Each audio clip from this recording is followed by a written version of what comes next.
yun na sinabi ni Tony Loizaga during the hearing kasi nga kinat muna yung natural waterways na it's an open big wide Rojas Boulevard. Pero kung lagay mo ng kanal doon, mag-bridge ka papunta sa kabilang side, wala parang hindi ganoon yung reclamation mo. It will not impact adversely impact yung pag-discharge ng tubig from the inland to the sea. Dapat So yun ang dapat mga ang reclamation. dapat ang design ng project may daanan yung Pasig River.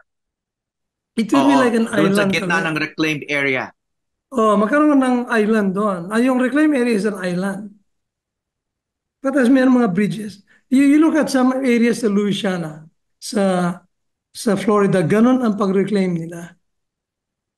Naiwan doon sa gitna. Tapos nakalabas papunta sa sea. Oh. So, in other words, kung Mm. ito yung Rose Boulevard, dito, meron kang reclamation. Sa gitna, open yung na canal towards the sea. About a year ago, I think, there was flooding in Rojas after they build yung whatever yung Dolomite na beach, Tapos meron na problema yung pumping and so on. Kasi nga, nireclaim mo na yung area na yon.